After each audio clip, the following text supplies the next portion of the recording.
the beginning, then all of a sudden, Dr. Jekyll, Mr. Hyde, you become a whole nother person. So, what I really wanted to talk about today was a little bit of my story and how we can also get the help we need and the service that we offer because it's very important to shed light on domestic violence, and we're not talking about it enough, and how it is really spiking now because of the COVID-19 and the stay in order. So we really need to address these issues and bring it to the surface and let people see exactly what's going on. My story was I think, a little different than a lot of other people because mine just got me by surprise. It just was like, oh my God. And one day I woke up, I was with this person and we went to work and was like, okay, I'll see you later. And then next 3 days later, I have a hammer to my head. Yeah, there were no signs, no arguing, no. There was none at that particular time, but Okay. before all the initial, there was times when throughout the relationship there was some verbal altercations, Yes. mental, emotional. Even he was, psychologically, and he was making me think one thing that when it really wasn't. So manipulation, Yeah, it was I a hear lot that of a lot. Yep. manipulating, and there was never any physical altercation, Okay. never physical. So that's why I didn't never think that I could have been in a domestic violence relationship. I'm like, no, Yeah, that's but not I think me. one of the things people don't realize that sometimes it doesn't always have to be physical. It could be mental abuse. It could be financially. It could be sexually. It's Yes, domestic violence. Covers a whole lot of different areas. So absolutely. everybody doesn't go through the physical aspects Yes. of it. And like I said, domestic violence is not just a intimate partner. A lot of people think, oh, it's just a lover's quarrel or somebody, just your partner that's abusing you. No, Right. it's women against kids and family members. It could be a friend or Right. somebody that you don't know. That's domestic. So you can't say, oh, it's just a boyfriend or something. No, it's not. Domestic violence is not just the intimate partner. And what we really need to do, we need to know and educate ourselves about what domestic violence is. Yes. Yes, one day you can wake up this person, and domestic violence also is not just a woman thing. Yeah, men too. Yeah. Men And I think goes through domestic violence as well. and the thing is, I think a lot of times men don't come out and speak on it as much as a woman will. They, I guess, because it demasculates them. It makes them feel, like, hey, who's going to believe me that woman's beating on me? Or, Yes, even when it comes to like sexual assault, a lot of times when men or boys are yes, sexually assaulted, they don't want to come out and say, well, I was sexually assaulted because they're looking at you like, well, you're the man, okay. So Yes, sexual it's a double assault. standards. It really is. Exactly, sexual assault and also sex trafficking and domestic Yeah. violence go like up under the same umbrella. They Basically, just it's and go in hand in hand. Georgia, they just got, I think, like 36 girls out of a sex trafficking ring. The Wow. marshals did. Yeah, it's been all over the news. I think yesterday, the day before yesterday, they recently just got 36 girls out of that sex trafficking ring. Wow, Yep. unbelievable. But you know what? Thank God they are alive. Well, when I realized that I was in a domestic violence relationship, it was after my incident happened. Okay. My first encounter with domestic violence, it was not called domestic violence in the 80s. It was called lovers quarrel. They would Okay. have the Right. partner to go take a walk. And then Right. when you come back, everybody is okay. And then Mhm. you go back to normal, like ain't nothing ever happened. You all Right. get to talking back, and then everything is just like that. So that I didn't think, because that, if in that time I was being physically abused. Oh wow. Really? So yes, I was being physically abused with my hair being pulled out of my head, with my face, just busting my nose and Wow. stuff like that. And I couldn't understand, why would somebody do something like that. I Right. never watched this growing up, but I realized that it's learned behavior. A Mhm. person can watch it growing up and they think this is normal. We Right. normalize so many things Yep. in life. So we thinking that this is normal and it's something that everybody does. Right. But it's not. It's Mhm. very toxic and it's not a good thing to go Right. through if you can help but going through. But we need to Mhm. also pay attention to how not to get into these relationships, Relationships at because all. we always talk about how that we can get into a relationship with someone, and we make excuses for bad behaviors. Yep. But we also have safety planning. Well, Mhm. once you're in this relationship, we have safety plan for you to get out of it and say, Okay. well, let's create a plan, or you have to get with somebody that can get you in a safe place, Right. a professional. It ain't always a family member. It's not always a friend that you can trust, but you have to always have one person. Like an And outlet. yes, and Okay. leaving a person in a time of like that is never equal safety, Right. because you never will tell your partner, "Oh, I'm getting ready to leave you. I'm mad. I'm tired of you. I don't like you. Mhm. I'm just leaving you." That's Right. not going to be able to. You're not going to be able to leave just like that. So, Okay. And mhm. now with your the one you went through in the 80s, were you married or was it just you know No, I was not relationship? married. Those were my two daughters, their father. That Mhm. was he's now deceased. I never thought that I would have to even talk about this, Mhm. because a lot of times we bury things and we Mhm. never have to rehash it, because Right. I didn't see the need to. I didn't know what I was really going through. It was just something that was happening at the time. Right. And then I just kind of like tucked it away. And that's Right. what a lot of us do. We tuck away all these things, we brush it up under the rug like Mhm. it never happens, and it's okay. Let's go live our lives. Right. But because of my second incident, Mhm. when I was forced, this was just like something was dropped in my lap, like Exactly. God spared Right. my life Right. to, Right. to let me know that I'm getting ready to show you what I'm gonna show people, what an image of God's miracle really look like. Mhm. And I want you to go out in these streets, and I want you to talk about domestic violence. I want you to help somebody, Right. because what happened to me, it was not for me, it was for someone else. Yeah. Right. And the thing about it is that a lot of times we don't know how to forgive.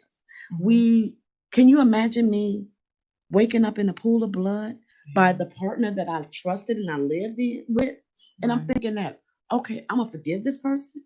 It Right. was very difficult to forgive But you someone don't for forgive for trying him. to. You forgive for yourself, The though, forgiveness because was not for him; it's for it was for yourself. me. Because I'm telling you, with all So that anger and hate, it will kill you. It will eat you up. It turns into cancer and all kind of illnesses and stuff. And believe me, hate and unforgiveness is just very toxic. It really is. And I know a lot of people say they yes, don't see how you do it, but just crazy to walk around all that unhappiness. It yes, really and is. when you have to walk around, I wasn't afraid, because I didn't have to walk on no eggshells. Mhm. I didn't have to, if I wanted to get up and go places. But let me share just a little bit about my story. Okay. March 22nd, that's when my incident happened. My life had changed for the rest of my life. But I didn't see the vision of me out here being a public speaker or anything to that nature. I just thought that this would happen to me, and this is just was it. It was like I would have to find my way. And I thank God that someone came into my life, and she introduced me to Metropolitan Family Services. And Okay. she said, these are services that can help you to navigate and realize and find out which way to go. They Right. will help you. So I was like, okay. They was like, this is a therapist, and I was going to a therapist that my doctor had assigned for me in the beginning. But every time I go, I would just break down and cry, because I didn't know how to channel my emotions. I was dealing with the PTSD, and then I was also dealing with my own physical appearance. Like, Right. nobody gonna like me. I'm just ugly. I'm mangled. I don't know what to do. I got all these surgeries ahead of me and everything else. And the person that I was with, I couldn't believe that he would ever do something like this, because he was very charming and debonair. He was like a knight in shining armor. Right. And I want people to realize that just because a person is a knight in shining armor does not mean that it cannot happen. A lot of Exactly. us think, oh no, he loves me. I said the same thing. I said, oh no, that no one would ever put their hands on me. This would happen. It's not about what you let somebody put their hands on you. This stuff happens just by chance. It happened. I was asleep in my bed, and someone coming while I was asleep and took a hammer to beat me, my lifeless body. and leaving me to die. And for the reason why I'm here today is because of my son. And he thought quickly and got me the help that I needed. But at the end of the day, I knew that I wanted my story to come out. I wanted people to know that domestic violence, it happened. It happened to me. It can happen to many other people. And you don't have to live and suffer in It's happening to silence. somebody right now, believe it or not. Someone is going through it right now. Every day, every hour, every second, someone is going out. So while I wrote my book, while I had a curator, and I also had a ghostwriter, which is Candy Bisbal. She was my curator for my One Eyewitness, which is a book. It is a self-help and a prevention tool that people really need to get this book because it is very educational. It has the 25 myths in it. It has a journal after each chapter of the book. And everyone needs to know that if they are in a domestic violence relationship, they can go to this book and see all the signs and everything that they need to know. And they can jot it down at the back because a lot of times we have stuff in our mind and we want to remember it. We want to jot it, but sometimes we don't have a piece of paper. But without the piece of paper, we don't have to deal with that because at the end of each chapter, let me show you it has a journal, it has numbers, and it tells it has a lot of information. It has the power and control wheel. It has so many different things, and you see how you can write, and these are like the notes and stuff, my journal notes. So you can always write down information that you need. So it was very traumatic for not only myself, it was for my family as well. I can imagine. I couldn't, your son's the one that found you. Yes, it was very, very traumatic for him. And we just need to know what the cycle of abuse is, what domestic violence is, how to get out of it, how to get out of the safe, and what should we look at. We know mental, emotional, verbal, psychological, financial abuse is very difficult because you better have a partner and they take all of your money away. You can't even go anywhere. You can't do anything. You won't be able to, they just take your power away from you. And once we gotten our power taken away from us, it's just over with. So that's why now I am an advocate outreach for Metropolitan Family Services because Metropolitan Family Services was where I started my therapy at. And because I was a person that was there for services and they see how good I was doing, they offered me a position, say, Yolanda, you would be great out here. And I said, I'm already, this is what I do, anything already. I advocate already. I'm out here, I'm certified now to be an advocate to help other people. So yes, I wanted to share a lot of the Metropolitan Family Services, what we offer. We do offer a lot of clinical services, which is safety planning, case managing, individual and family counseling with survivors and their children, groups where survivors and children can share experiences, find support and break in isolation, court advocacy. And this is something that was very good for people that don't want to go to court on their own. They can have an advocate. And that's what happened with me because I was so afraid, and just his voice would just make me feel so like, oh my God, I don't want to be in here. So just to keep a lot of the trauma, down, they counted me with an advocate, a company, she went to court for me. They helped navigate the civil and criminal process related to the order of protection, safety planning, and referrals and resources such as food, clothing, financial assistance, counseling, and shelter.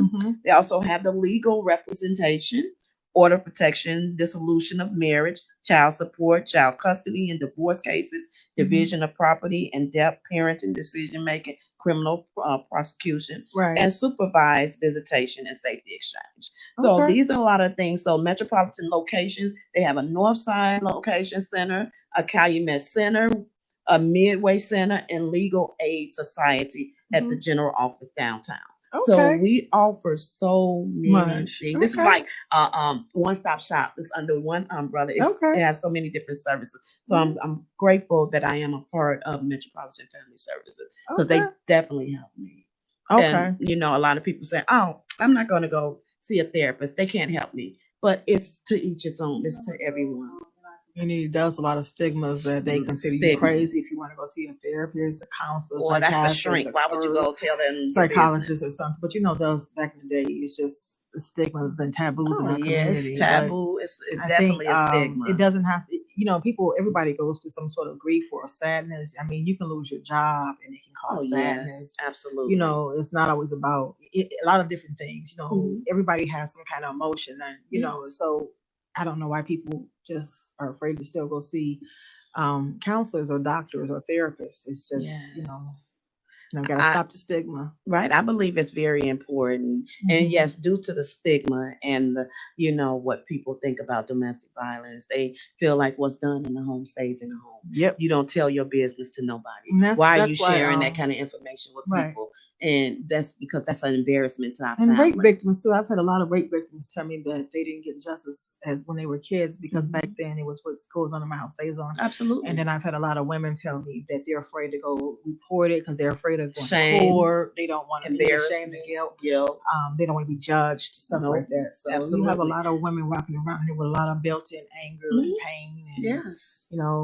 going through stuff, and men too. Yes, that's absolutely number one thing we need to address, that men do go through it, and they will suffer in silence. They will not probably tell no more one. so than women because they don't really want to come out because it demasculates them. Absolutely, really do. And I think it's important to let them know that it's okay to speak up and speak out, and this is a no judgment zone. And a lot of times, due to the fact that you're being judged, or someone, oh man, you letting your woman do this, that, and the other to you, you should not allow that to happen. But that is not the case because it deals with your mental sanity. These physical scars that we have, you recover from that, but it's you mental. can mask it, you can cover it up. But those emotional and mental scars, a mental anguish, somebody making you feel bad and worthless about yourself, making you walk on eggshells. These are things that is embedded. Yeah. These things will stick with you and make you, people don't bounce back from these things. Right. And I think, when people keep saying what should we do to stop the violence in our community, and I think it does start with some kind of help as far as like therapy or something, because I think a lot of stuff goes on and a lot of people are going through stuff too. When you can go up to somebody and just shoot them or drive-bys and stuff, a lot of times you don't know what they're going through at home. Yes. Hurt people hurts people. And there you go. And it starts. And, until we can figure out what the situation is with these people as they're doing that, it's just going to continue. It's just going to get, it's never going to get better. And see, we're dealing with so much now. We're dealing with the racial injustice. We're dealing with all these things with going on, this police brutality, everything that's going on out here. It's like a bombardment of everything just happening all at one time. And 2020 came in like a flood. Like, oh my God, we was ready for 2020. And you know what? It ain't got no better. It's gotten worse. I'm just like so over it at this point. I'm just tired of everything. You still got the COVID going on. COVID has changed. The racism is at its highest. Yes. Domestic violence is very high. Rapes is at its highest. Everything is just at its highest and at its peak right now. Yes. But I do want to give, before we go out, I do want to give the information about the domestic violence hotline, and you can just give it, put it up to your camera and let people see that is one of the numbers that you can reach. Break the silence. Yes, and the number is reach out and speak up. 877-863-6338. Once again, if you are in need of any type of domestic violence, and because it's not something that they will tell your business to. You have to know that you don't have to suffer in silence. Right. You can get out because you're not alone. And it's confidential. You don't have to tell everybody your business. If you want to see a therapist or somebody, it's not, you don't want everybody knowing. It is confidential. So it's your choice whether you decide to tell somebody or not. That's something that she's just so gorgeous. I just love you. Oh, thank you. No, honey, this is nothing but God's grace and mercy. Yes, it honey. is. God's grace and mercy. You have such a good spirit. It made me realize that I could have been gone that day. Mm-hmm. God spared my life, and He gave me he allowed me to go through the pain, but he gave me purpose through my pain. Yes, he did. And I am so forever grateful. Mhm. I have not only, this is just like nothing that I would think that it's not supposed to be talked about. This is Right. something that needs to be talked about. This Yeah. is something that people need to really see Mhm. me and see my story, know my story, because you may know my name, but you don't know my There story. you go. So, you have to know that this is something that's needed. It's necessary. I'm necessary. Mhm. I'm definitely necessary. Mhm. And when you have to walk and you have to be bold, you have to be confident, and you have to be Right. confident, bold, and beautiful at Yes. the same time, because a lot of us, this can tear you down so bad. You don't Mhm. even have to always just go through domestic violence for Mhm. stuff to tear you down and break you down so bad. It Mhm. could be anything. It could be just life that you go through, that Right. people just don't know how to deal with life. Mhm. So you have to know that you are necessary. We Mhm. have to always speak positive affirmations in our life, Right. positive things. Yep. Leave all And that one of the negativity things I alone. do is I meditate every morning, and I ask God to help me become a better person, take all the hate, hurt, anger, pain, and unforgiveness out of my heart, Yes, and because replace it with love, peace, blessings, forgiveness, and patience. And I think that's what helps me become a better person. yes, because you have gone through something a lot of us have never ever experienced before. And I meditate, and I have to say, you are amazing, you are beautiful. And I try, and I have like on my walls, I put like the little letters, and I wrote like, you are amazing, you are beautiful, That is so black girl resilience. great.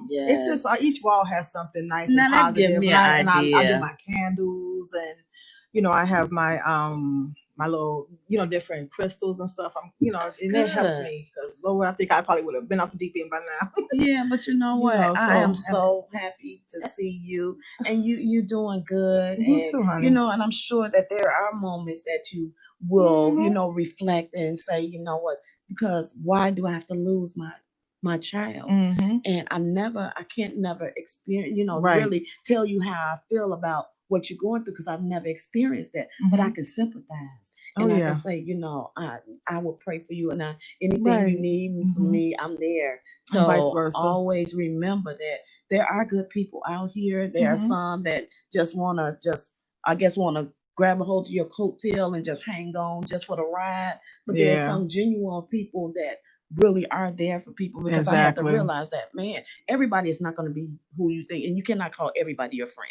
Man, I've learned that. You Yep. cannot And call everybody sometimes your you gotta friend. just find people and leave them where you found them, because you know, people want you to support them, but they don't support you. Absolutely. You ask Absolutely. them to do something, or they say they're going to do something, and they don't do it, and then they want you to come out and walk your way for them. It's not happening no more. I'm too no. Yes, and it is Absolutely not. because we're living in some difficult times right now. And Right. why do we have to still deal with more drama on top of drama? Right. Hey, y'all. Drama on top of drama. So Right. these are things that we really need to keep, always remember to always speak positive things in Right. our life, be around positive people, Mhm. always knowing that in the time of trouble, need, Mhm. that these people are really truly there for you. Oh yeah, I know. Mhm. Now when you were when he attacked you with a hammer, Mhm. let people know the damages that he did. Okay, I yes. see you have a patch on your eye, and Yes. I just love it. So every time I see you, so cute. I just love her patches. She has the cutest patches I've ever seen, and they Yes. always match her clothes. Well, the damages, the trauma that I've experienced from all this really bad incident, I was beaten in the head with a hammer while I was asleep, and left me to die, um, where part of my brain matter was still left in the bed.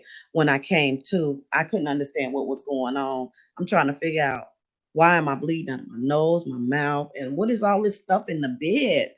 And I couldn't see out of one of my eyes. And when I looked in the mirror, I'm just like bloody all over the place. So I immediately, like, well, thank God that my son acted quickly. I was able to be here now. Did you But scream for him, or how did he know? my son said I screamed. I don't remember screaming or anything. I don't remember none of it. And all I remember that I was just like, what happened to me? And he told me, and he was very hysterical, just trying to get me some help. So before the paramedics and everybody can come in, the police didn't let nobody come in until they made sure the scene is safe. They had to come up. My son was still going through, like, why don't y'all let somebody, my mom could be dying. So, you know, and they came up and made sure the scene was safe, and then let the paramedics in. But when the paramedic, I'm listening to everything, and I'm talking about, oh my God, she's dead, she's alive, alive. Oh my God, you know, because they couldn't believe it.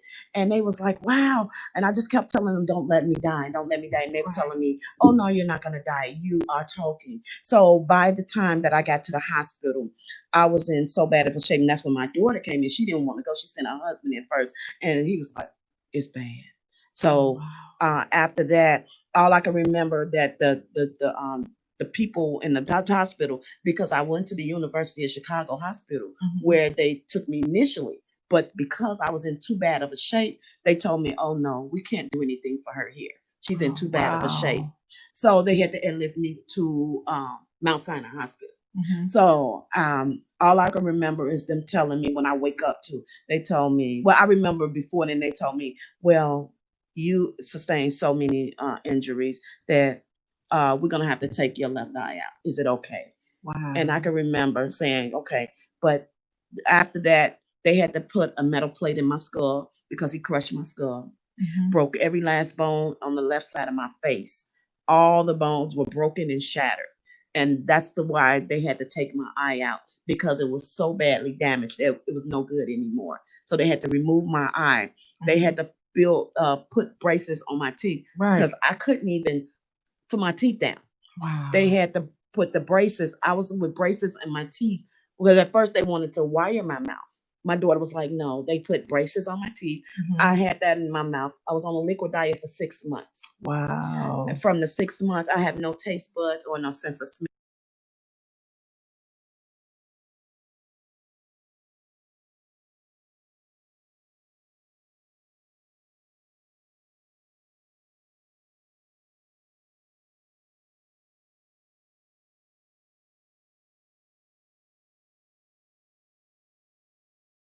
Anymore. I have this metal plate. I have gashes in the back of my head as well. So I'm having all this stuff like a mummy and with no eye. I just didn't see. I was so like, I never cried in the beginning of it because I felt that I'm alive. And people kept saying, Yolanda, you're not crying, you're not showing any emotions. And I was like, you know what? This is overwhelming for everybody and myself. And I think that I just want to live. I just want people to know. I want people to know my story. Right. So that's when all the, you know, after me out here, I'm reaching out, people reaching out to me. And that's when I was already in Metropolitan Family Services. I joined them. And then I start connecting with other people, other women that has been, you know, with domestic violence. And that's how it all began. That's how it all started, where people started hearing my story. I went into the jails and I would speak to the women in the jails. Huh? Okay. And then I was actually just started. That's where it all started. And then after that, I was being honored by different people. Right. Bebo, one of the Amazing Overcomers. Then my book, One Eyewitness, came out. And then honored being on Windy City Live. And then being honored by the state's attorney. I mean, just so many. I mean, many people, even my alumni, they honored me. One of the Data Cake, Keisha Mills, she honored me. And I mean, the list go on and on. The Saxley. I mean, I was honored by so many wonderful people. The Thomas twins. They I was like, oh my God, I got so many people that was honoring me, and it's just amazing how people realize that this helped me a lot, didn't it? It did. I mean, people don't realize. I can imagine it brought your confidence up too, didn't it? It did, because I did not see the vision. I did not see me looking, because my sister Terry Hickenbottom, she the one that gave me hope. Okay. She gave me hope. She made me see something in me that I didn't see in the beginning, because I had no eye. I had nothing. All I was wearing was a white gauze over my face. She said, Yolanda, you are too much of a diva. Right. And we get ready to make this happen. She started creating all of my eye patches. And with Okay. all them eye patches came all that confidence came Yeah. and all You got your that. little groove back. I got my groove back. And all because of her, it was just like she gave me life. She helped me bring, God gave me life, but she helped the life flourishing. She Yes. brought so much out of me that she don't even know. And if she knew that I was on this live talking about her, she'd be like, "What, sister?" But she is amazing. Thank you, Terry Hickenbottom. Thank you, everyone, for Who has being a part supported of you. my Yes. journey. You all have really been there for me, everyone, because I wouldn't be here without a lot of people support. And that's one thing I will say, support system. I've built an amazing team. Yes. You know, I actually just did a photo shoot because I'm being featured in That's People's right. Magazine, Congratulations. Sheen Magazine, and rolling out. I think my rolling out in Sheen come out this week. I think it is, and I think People come out next week. So Awesome. you know, it's just It, amazing. it takes a support system. Like they say, it takes a village to raise a child. Yes, it takes do. a support system to help, because you can't do anything without that support system. Nope. And, you need a great support system. We are also coming out with the first coloring book should be done and coming out hopefully by the end of the year. And comic book, the series we started on it.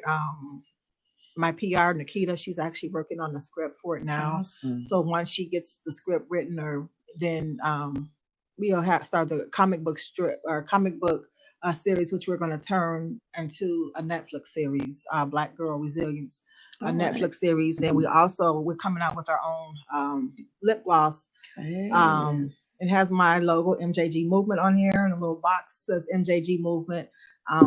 So hopefully the end of this year, beginning next year, be better. COVID did set me and my team back too. MJ Movement, yes. Girl, we've been a partner to do some stuff together. Yeah. We are going to actually start planning a march for next year. When George Floyd was murdered, I went down to Minneapolis to stand in solidarity with mothers from all over the world. And since then, they've had several marches in Minneapolis and LA and stuff. And I figured instead of me steady running to all these different states to support them, we have mothers in Chicago and we have victims. So when I go home, I'll be talking to Frankie Robinson, and we're going to start trying to see if we can come up with to just throw a march in Chicago for mothers, victims, domestic violence, rape, for all of us. And I will keep you posted on that also. So we got some great things happening, honey. Yes, collaboration is everything. Yeah, ain't it? Yeah, I'm telling you, it really is. And I'm just so grateful for everything. And I have an amazing team. I really do. And I tell them every day, how appreciative I am for everybody that's there for me too. Because without them, I just wouldn't have none of this stuff. Oh yeah, I know. Me too. I am forever grateful. Also with my book being out. It's a good read, and it's important for people to read. Yes, most definitely. One Eye Witness, and my story was featured on WGN News. Also did a segment on Channel 7. I was also on Fox 32. Then on WVON with Chat Daddy Art Sims. Okay. And the list goes on and on. The name of the book is One Eye Witness by Yolanda Carter. It's a read. Tell them how they can. Yes, you guys, if you all would like to purchase the book, you can go on the website. And they also have a Kindle version, oneeyewitness.com. But you can go on www.oneeyewitness.com. And that's www.oneywitness.com. That's what you can go on and purchase your copy of One Eye Witness. Yeah, and please go out and support her and get your copy today and show support and for our sister here, and tell us again about the different things you got going on here. We have, like I said, Metropolitan Family Services. Metropolitan Family Services, and this is very important. A lot of the services that we offer, because we need to let people know that these are things that I don't know if Metropolitan they can Family see it or not, Services. but I'm gonna hold it up. Yeah, Metropolitan Family Services. And it's very, it's a confidential. They deal with everything. It's a one-stop shop. Okay. Let me Yes. hold this one up now. And what's this one? There is no room for domestic violence in our neighborhoods. So we need to go and beat these streets, get out here and represent and let people know that this is real and you don't have to suffer in silence. And Right. we do know that a lot of people cannot get out because a lot of times you may be clocked. Your timing, watching your every move. So a lot of times you just cannot get out and say anything. But we have to be very strategic. We also have to be creative because if we want to give somebody something and we want them to know about services or anything, we have to give them a bottle of water and probably put the little stuff on the, right, something we have exactly like on there right. Because a lot of times they'll just throw, a guy be like, oh, they wouldn't pay no attention to it or whatever. We have to be creative. disguise. You have to disguise different things. So it's also good to always remember that you can put information out, but because everybody can't take information home. Right. Everybody can't take things home. So we have to be very, very you have to be very creative when it comes down to giving out literature and information. Because we might want to give, here, take this home or whatever. Take this brochure. She'd be like, oh no, I can't take that home. Right. Because it'll be a problem. So a lot of times if it's a bottle of water, little bottles of water and you just put little stuff around there. They ain't gonna pay no attention to that. Or like little candies or something. Right. The little wrappers. Yes. May say something. Yeah. There's a lot of little things you can do. Yes. So, like you said, you have to be very creative and you also have to be very strategic. So when we have to go through these things, because people every day are sitting at home walking on eggshells, they're suffering in silence. They want to get out, but they don't know how to get out. Right. But I hope somebody under the sound of my voice, if you want to get out, there is the National Domestic Violence Hotline number. Again, raise the number up and that one right there. Yeah, break the silence. We want you all to know that the number is 877-863-6338. And that's the Break the Silence, the National Hotline, Domestic Violence Hotline. So you don't have to suffer in silence. Just be safe. If you're trying to get out safely. Yes. And we'd never tell you just to tell your partner, oh, I'm going to leave you, because leaving does not equal safety. Right. And that's just and her name is Yolanda Carter on Facebook. If you want to just reach out to her directly. Yes. And this is her book, One Eye Witness. If you want to please go out and show some love and support and read her book. And yes, and I also have some Facebook